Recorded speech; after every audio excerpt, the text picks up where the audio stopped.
Welcome friends, this is Lindsay with Nevermore Creation 17. I have a little collage video to share with you today. These are some kits that I sold in February, and I was supposed to do a video showing you some tips on collaging, and I got so busy I didn't get to it. So I want to make sure that I do this video for all of you who did purchase these.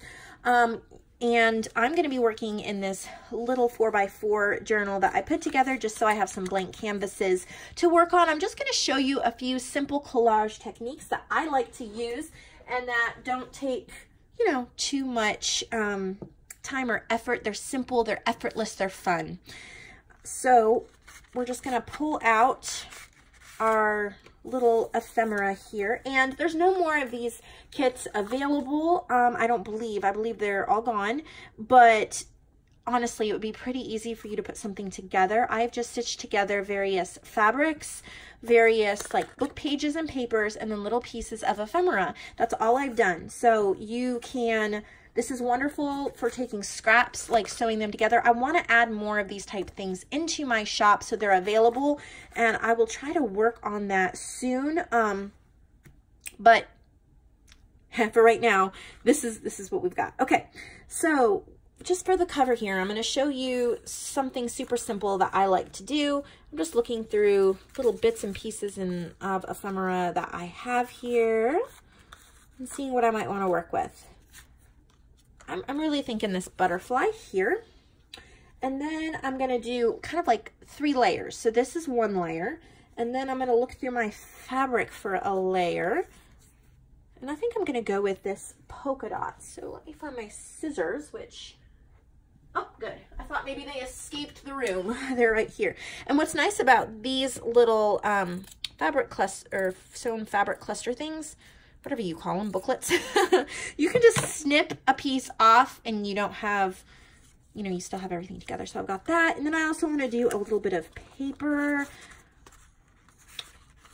This is just from like a puzzle book. I'm going to rip.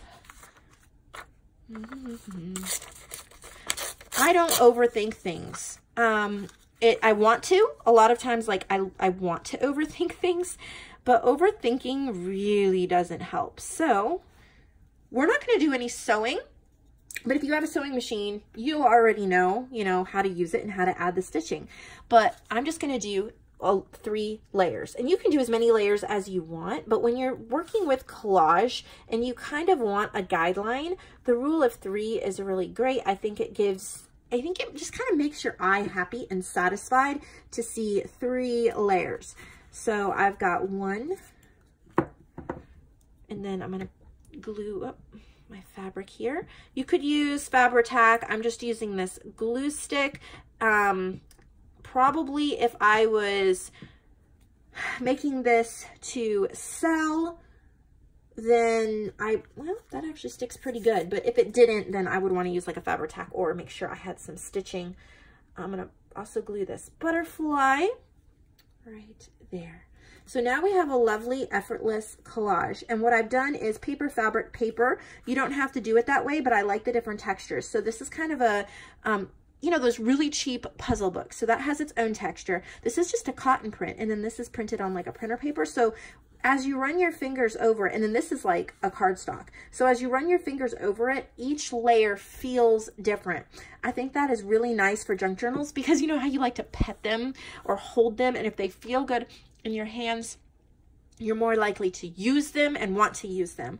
So, that's one thing I did there. I'm going to open this up and let's talk about the inside cover after I go check on my 2-year-old. So, inside cover, I'm back. All right.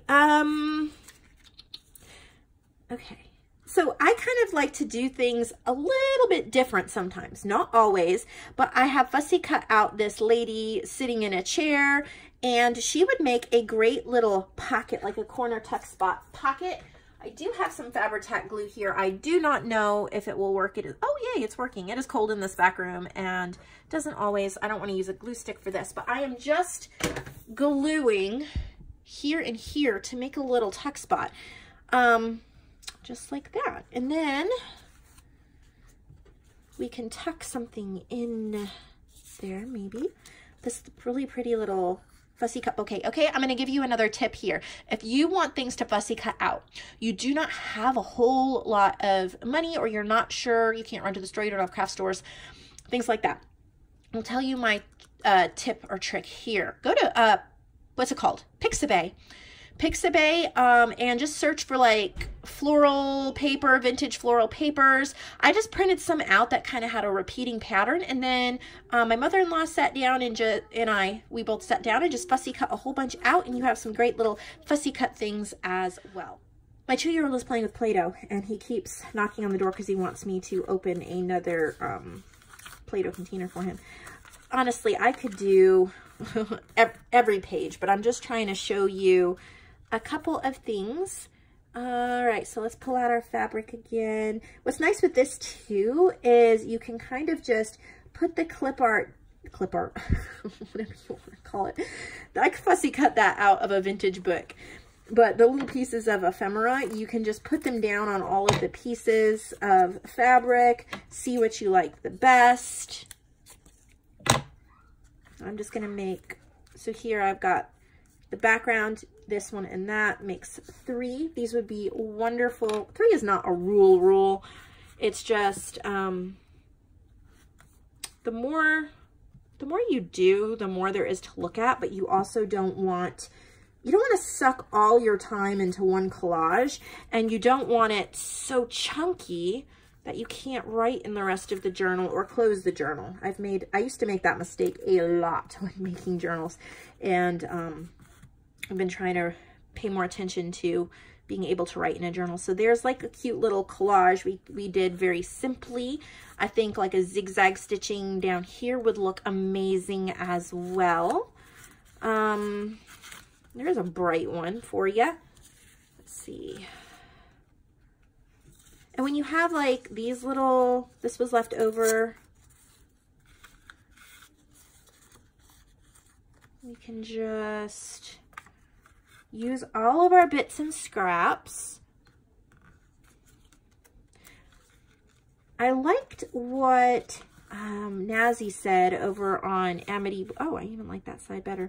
The Amity Bloom, I don't know, on her channel.